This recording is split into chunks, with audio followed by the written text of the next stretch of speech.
go.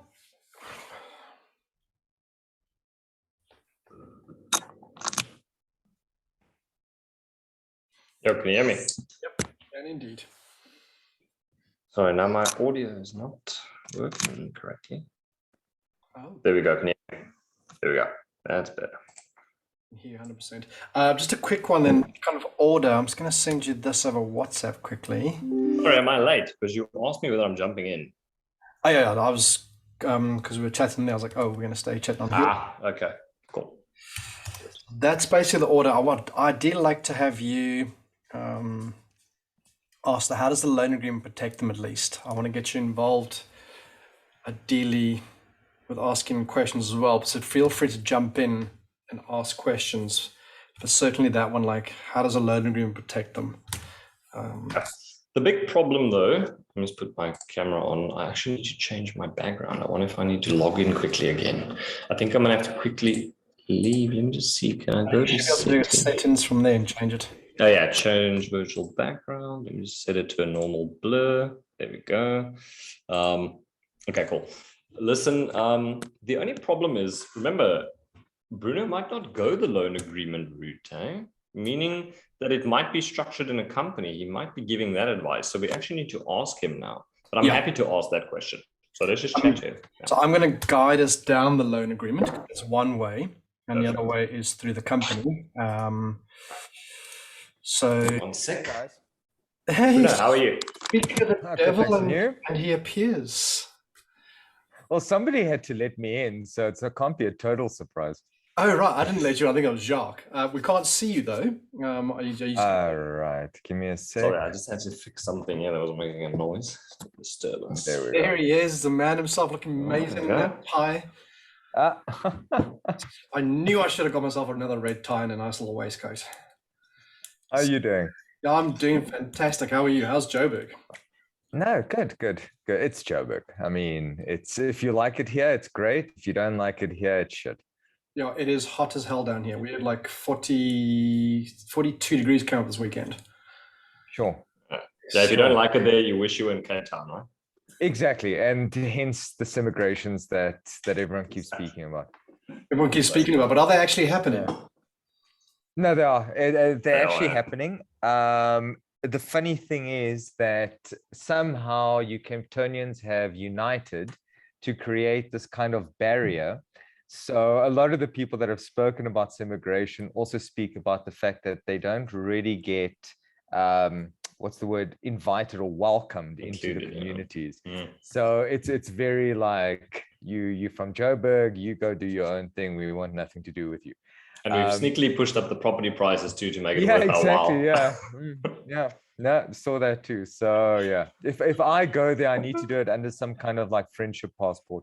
I need to get as many people as possible and be like, I'm one of the good guys, like just sponsor me. Well, look, if you do come to Hout Bay, I can arrange a visa for you. I've got a couple of connections. Just stamped into Hout Passport. Nice. And just give me the right lingo so I get it right. They don't get suspicious. I need to speak the language. So first of all, don't say yeah. You got to say away. Just away. Away. Exactly. Oh wow. Everybody will be fine. Yeah. And then just slow down a bit. Yeah, slow it down. Say away. That's fine. Don't deliver too soon. Wait until the weekend. That kind of thing. All right, Brett, let's crack on with this. I know you're precious for time. I know there's only 40 minutes left on this. Basically, what I'm going to do is I want to try and lead in with you do all the conveyancing work for us and all the stuff you have done for us from your business. And then I'd like to say, okay, cool. Could you introduce yourself and your business, kind of what it is you guys do? Then I want to try and lead in to go, okay, I'm talking about investors today. We're actually going to open up with that. And then I'll kind of swing back to it and going from an investor's point of view, there are a lot of people who invest into property. What is important for them to have in place?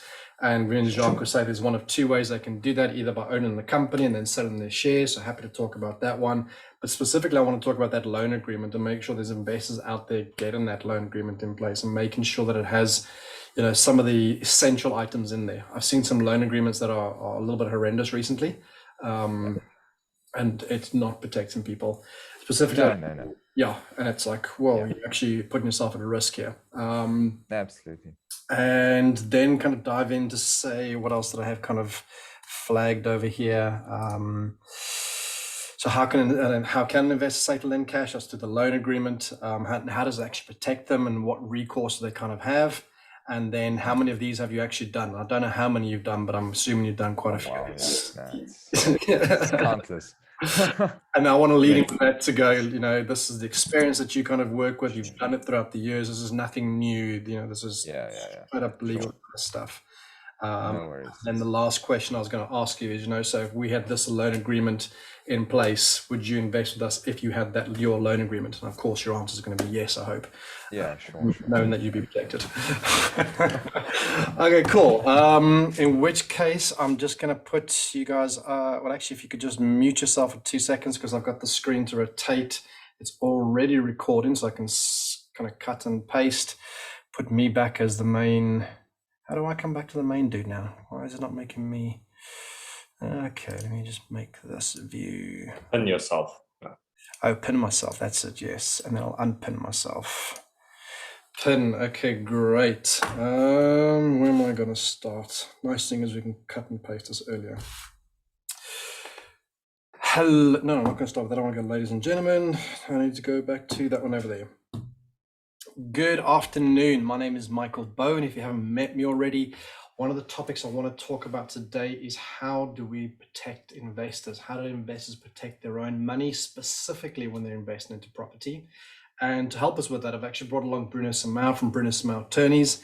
Now, just to give a bit of our background in relation to him, we've done conveyancing, we've done legal with him, we've done installment sale agreements, back-to-backs. He's given us advice on partnerships, from the memorandum of incorporation, there's memorandum of understanding. We've done advice on evictions we've spoken about. We've done structures and setup, the whole course. So without further ado, Bruno, please, let me just remove my pin over here. Could you introduce yourself, say hello, and introduce yourself, please, and your company. Oh, hi. Hi, everyone. Hi, Mike. Hi, Jacques. It's good to be chatting to you guys again. So very brief introduction. So as you said, my name is Bruno. I wear two hats normally. On the one side, I am an attorney at Bruno Samau Attorneys.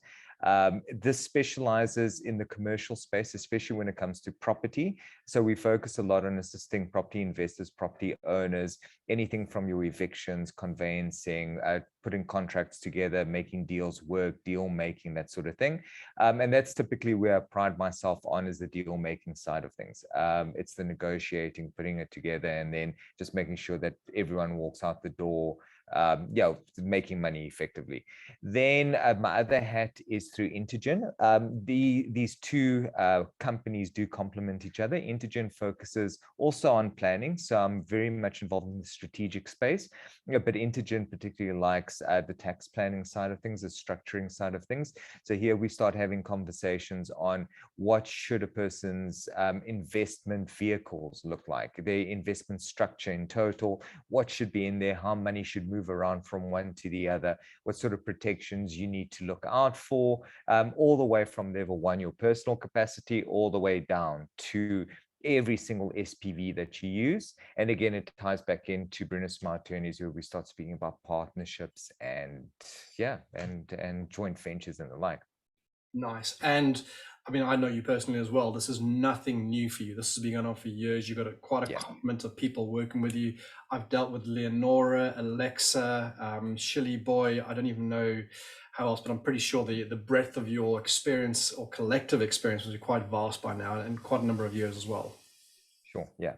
So I've been in the legal space since 2007, in the property space, almost exclusively in the commercial space from about 2008, 2009. And since then, properties have basically been my core focus within the commercial space. So that's 15 years of experience. Basically, you know your stuff, and we can attest to that as well. We can firmly attest to that.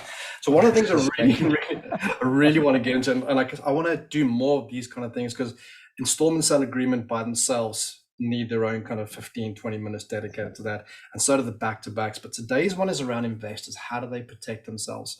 And specifically, I want to talk about loan agreements. Why would an investor who's about to loan money, why would they need one? And how does it actually serve and protect that investor when he's going into a loan agreement deal to fund into a property investment deal? Could you elaborate on that, please? Sure, no worries. So I suppose it's something, what merits or what's worthy of mention is there's two ways that people typically get into relationships together. Even if you call it what you want to call it, a stokvel, a partnership, all of that is just basically a label for some kind of underlying structure, right? And the reality is when you go into this type of relationship, you either invest with some form of equity, so capital for equity. So that's a share. So a share in a partnership. Officially, it's not called a share, but you get the idea. You're involved. There's a contribution. You get something out of it. A share in a company. We all know what a share in a company is. A membership in some sort of association. This normally entails the taking of some form of risk. You're putting in money and you're taking a risk that you might not get this money back. The idea isn't to have the money repaid. It's to grow value in a business or an investment. And eventually, at some point, if you sell out of it, you've created some sort of asset of value. So your growth is dependent on that. Now, so the equity versus debt conversation, the debt conversation is more guaranteed.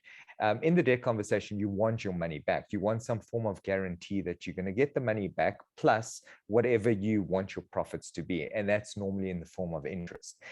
We don't need to get complex now. There is an in-between or in the middle option that you'll see with the JSE and that sort of thing, where they mix bonds and equity and they put it together and they link to each other. But typically speaking, within the property space, you don't get that. You don't have to get that complex. People either choose the less riskier option of getting their money back or the higher risk of actually investing in the business and watching it grow. Okay, perfect. Yeah. Sure. And on the loan agreement side, so I'm an investor now, I'm going to loan money into a company, and we do that from a Zeno Homes perspective. We have investors come work with us and we provide them a loan agreement. How does that loan agreement protect that investor? What is the nuts and bolts of that loan agreement? Sure. Right. So loan agreements in South Africa are governed typically by the National Credit Act. National Credit Act came out like a decade ago, trying to protect consumers' rights. The same way that the Consumer Protection Act does, but the National Credit Act is focused entirely on credit. This means that your banks, your micro lenders, that sort of thing, have to comply with very strict rules when it comes to actually lending money. So this involves things, for example, like proper vetting, because there is such a thing as reckless credit. So if you see someone that you shouldn't be giving money to, don't give them money, because if you do, the court could actually find that it was reckless and could nullify it. As an example, there's also a lot of consumer protection mechanisms within the Act that deal, for instance, with somebody that might be over indebted, on credit agreements that could approach the court and ask for debt review, which basically allows the court to make orders on repayment of the debt that goes contrary to the terms of the agreement. So, reduce the repayment amounts and prolong the repayment over a period of time. So that's the purpose of the Act. It's very consumer centric. And obviously for a lot of the big guys, it makes sense. So your banks, they're fully compliant, National Credit Act, 100%, they have to do proper vetting and the like. Now, what's funny is there's a reason for that. And it actually, it's that the Act isn't all bad, because a lot of people approach me and the first question is, how do I make sure that my loan falls outside the Act? And that already starts worrying me, because I get why you'd want it to fall outside the Act. And this is why we're having this conversation. So loan agreements, in the past, there used to be certain thresholds. So you'd have a certain amount of loan agreements or a certain value, and only above that value would you have to comply with the National Credit Act. Unfortunately, at some point, they dropped this to zero a couple of years back, which means that everyone got confused, because now at any point, if you lend money to someone and you charge a fee for the deferral of the payment, so all that means is you're getting some kind of return for the longer that the amount remains outstanding. And as soon as that fee is levied, it's considered credit. And as soon as it's credit, you're expected to comply with the Act. And a lot of people understand this and go, well, now the threshold is zero. So everyone in loan agreements now need to comply with the National Credit Act. To the point where I recall a court case that seemed rather simple. A gentleman was lending money to one of his employees, if I'm not mistaken, just helping the guy out, and charged interest on it as a good faith interest. It wasn't even a high interest amount. And at some point, the employee took this to court and nullified the agreement because, unfortunately, yes, it seemed to be a very friendly transaction. And there used to be talk about if it's within your course of business, would the NCA apply? And the courts went, well, nothing in the act says that. So loan is a loan. You're paying interest, falls within the act. So now moving from there, we all understand that the act applies almost from the bat. And so people approach me and say, well, how do we get out of the act applying? Now, the reason they ask that isn't just all the strict requirements that you need to comply with, but it's also the registration as a credit provider. This is a bit of a process. So if you want to lend money, but it's not your primary course of business, to have to go get criminal clearance certificates, and there's a certain assessment that they undertake, a couple of months, a fee that you have to pay. You have to display a certificate in your office in a particular way. It's cumbersome. So a lot of guys don't necessarily want to do this. But what they need to remember, and this is where I start getting worried, is I get that you don't want to do it because of the registration. But remember, some of the requirements in terms of the act may actually help you. It requires you to pay attention to the money, to the person that you're giving money to. Because if you don't vet them, it's always going to be a risk. You could have the best drafted agreement, but if you're giving money to someone that is not going to pay you back and it's going to go gamble it away and has 10 judgments against their name, don't expect the best drafted agreement to help you, right? And the act kind of enforces that idea that people should be careful, and they do it from a consumer perspective. Don't give this guy more money because he's only going to get into more trouble. But it also plays on the lender's perspective, where don't give the guy more money, you're not going to get it back if you do.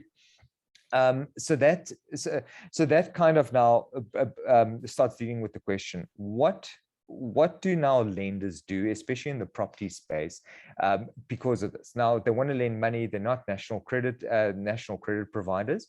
And the history now comes to the I don't know, like in the US, they have this concept called the sophisticated investor, right? All this means in the US is that above a certain amount, if you've got an annual turnover or salary above a certain amount, the government doesn't deem it necessary to protect you as much. So in the financial space, they protect people up to a certain amount. But then if you invest, a sophisticated investor, they'll say, you know what, you're not protected. You can invest in anything that you want. It doesn't have to be registered, your call. And so it's a very similar concept here. So when two juristic persons are doing business with each other, the courts consider this as businesses. And because it's businesses, they start taking a step back and going, maybe we don't need to worry about you two, because you two should be able to engage each other freely so that trade can flow from this. The person borrowing the money isn't a consumer in the normal sense. It's not your normal person that, on the street and they're struggling and they're trying to borrow money just to survive. It's a business, there's a business idea. At the end of the day, if the business fails, the lender, probably wouldn't get their money back. And this is where they started looking at drawing certain exclusions or from the application of the act and saying, well, if it's two businesses and the one business has an annual turnover or net asset value of over R1 million, it's pretty sophisticated, so we don't need to worry about them. They're borrowing money, but they should know what they're doing, and the person lending them money should know that as well. So we're good to go. The act doesn't apply to that. Then there's another exclusion, which is any large loan above 250,000 Rand.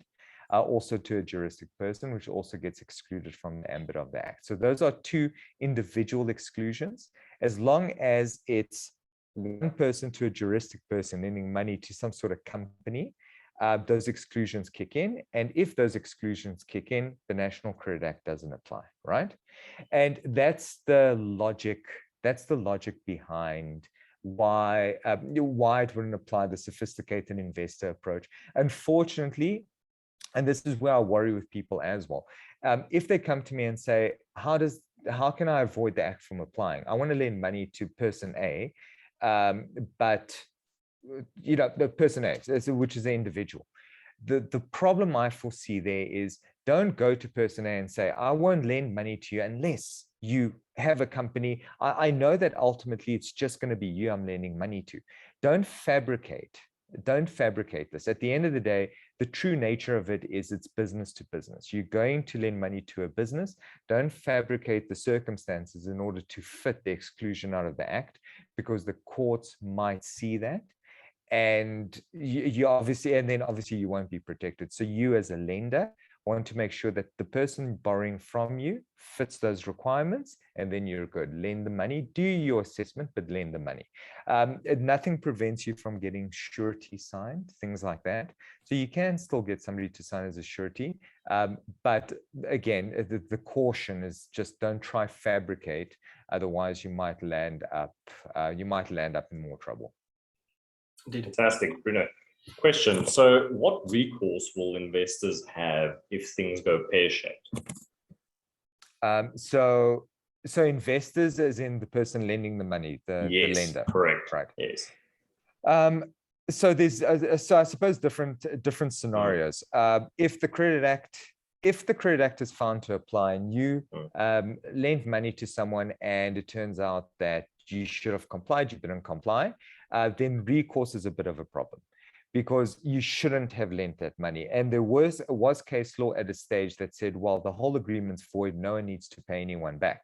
But fortunately, a case did come out through the Supreme Court of Appeal that confirmed that at the very least, you're entitled to your capital back, but don't expect to receive interest when you shouldn't have lent the money to begin with. So as a business venture, that's a no-no. If the Credit Act doesn't apply and you guys get it right at the beginning, you draft the contracts.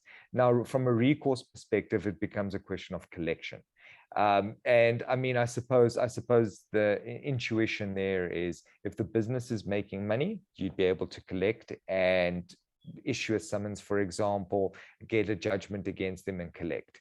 But you know, so the best example, if you lend a big corporate money, a Pick and Pay or MTN or whatever, you know, you're pretty confident that whatever happens, if they don't repay you, it's because there's a fight about something. It's not about the not having money available. A smaller business, on the other hand, you would have to sue, get default judgment, and then try and collect. And the risk there, and that's why I said, be very careful who you lend money to, because you don't want to try and collect from an empty shell.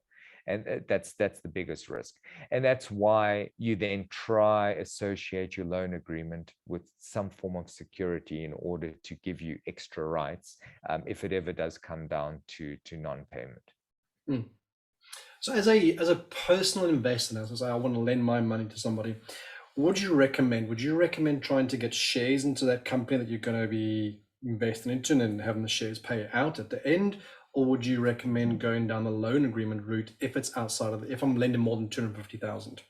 Which is the kind of options on those two? Well, I suppose the reality is that's actually more a Michael Bowen question.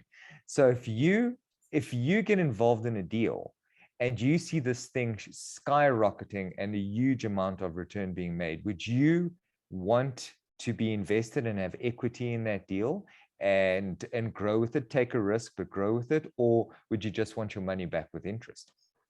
Indeed. And I'm talking more along the lines of just the money back with interest. Sure. Yeah.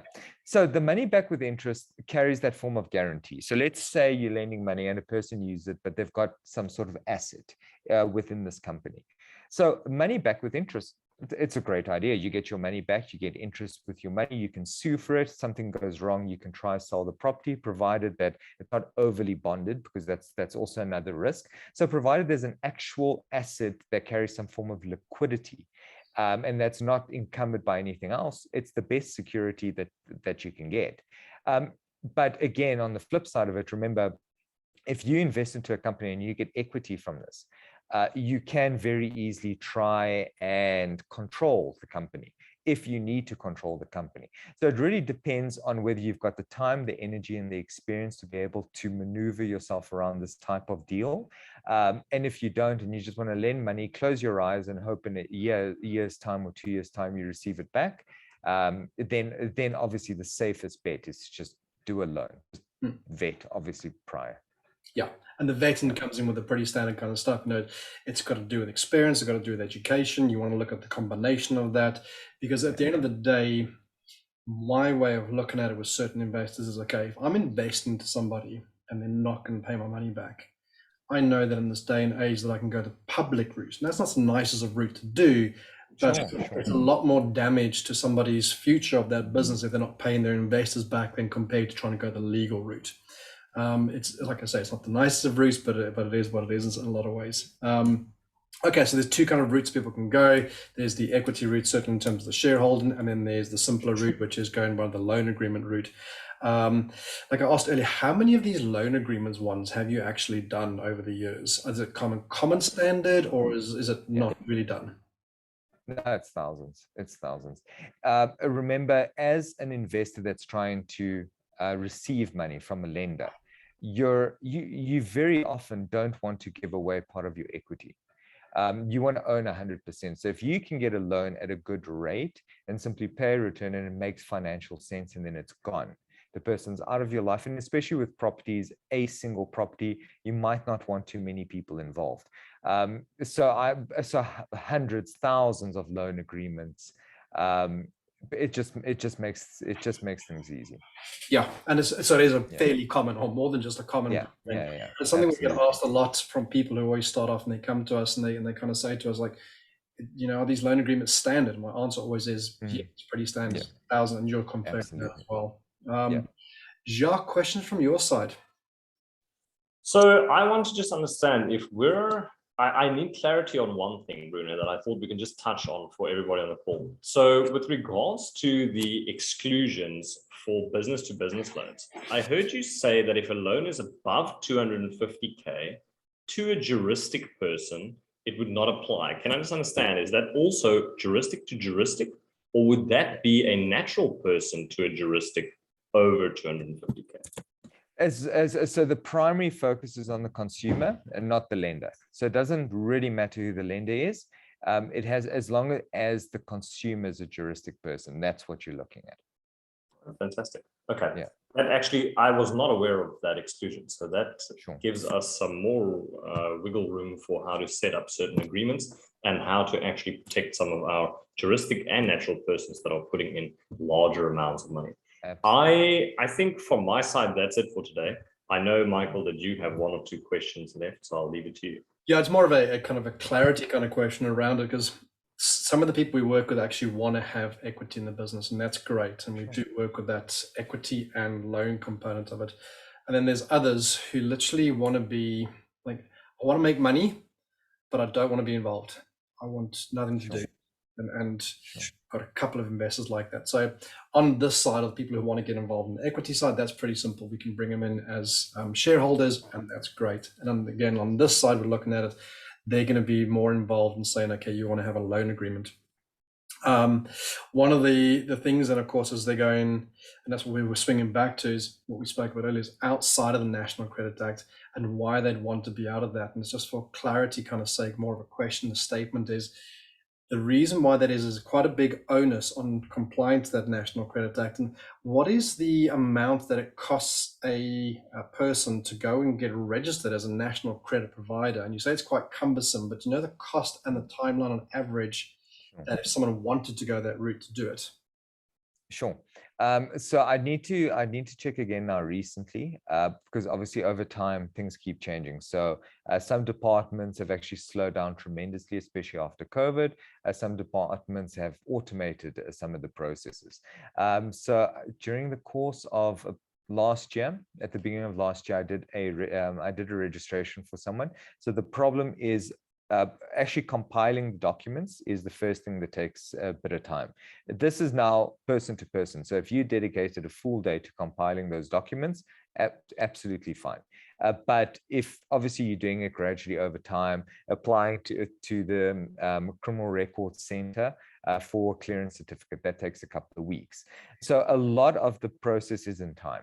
And if you know as well as I do with property investors, oh, I have a deal today, I want to know if I can actually buy it and do a renovation, and you don't have a couple of weeks to register. So I suppose there's a level of forethought that comes behind this. If you want to create a business that's founded on lending money to property investors, even if it is to a juristic person and the exclusions apply, you might want to consider actually registering just for the sake of making sure that nothing goes wrong. But if it's one of those instant deals where you're trying to lend money very quickly, obviously you don't have enough time to do it. So it takes weeks, months sometimes to get the registration. From a cost perspective, I suppose it depends whether you're doing it yourself or whether you're doing it through some kind of service provider. If you're doing it yourself, the cost is minimal because it's just a registration fee. So that's so that's like sorry, I don't have the figure on from the top of my mind, but like a couple of K. And then there's renewals and that sort of thing. If you do it through a service provider, which is often what people do because you don't want to get caught through the bureaucracy and red tape, then obviously it costs a lot higher because, well, they're also making a living and they're standing in the queues for you. And you also do that as well, don't you? You do kind of walk. I do. Yeah. You do 100%. I have to say it's on one of my core things that I do daily, but it's not difficult to do because we have done it a number of times. And so let's look from an investor point of view now. So they're actually going to be loaning more than 250,000 Rand to a juristic entity, and therefore they kind of fall outside of that National Credit Act. What is then the detriment to them that they fall outside? What does they lose by not being part of that National Credit Act? So the lender or the borrower? From the lender, sorry. The lender side. Yeah. Look, so the lender doesn't necessarily lose much in themselves because the reality is they're uninhibited. So they're basically just lending money. The normal rules of contract apply. So the National Credit Act, for the most part, doesn't favor the lender or give them any extra rights that they wouldn't normally have, versus the consumer who lacks the necessary protections. The consumer will be the one that wouldn't be able to apply for debt review or wouldn't be able to rely on certain provisions in order to delay the payments, wouldn't be able to rely on it being reckless debt, that sort of thing. So yeah, the lender would be good. The lender's absolutely fine. It's more the borrower that actually takes more on the risk, because at the end of the day, he can then the lender could then sue the borrower, and the borrower's got no kind of recourse. He's just basically, he's got to do it, which is actually good from a lender perspective, a great point from a lender perspective. Yeah. Bruno, thank you so much for this. I hope it clarifies for people exactly the kind of the ins and the outs of actually borrowing and lending money. It's not as simple as everyone that kind of thinks it is. I've seen people out there just willy-nilly, almost on a piece of paper, just lending, which is kind of, I just look at it and go, wow, no, we want to have proper agreements in place. Bruno, thank you so much for your time. I will be in touch in the future looking at installment sale agreements in one section and a back-to-back as well for those who are very interested in that section. And again, you guys do that as well, so I'm sure there'll be people in touch with you. Thank you very much. Excellent. Thanks, Mike. Thanks, Jacques. Thanks, Bruno. Here we go.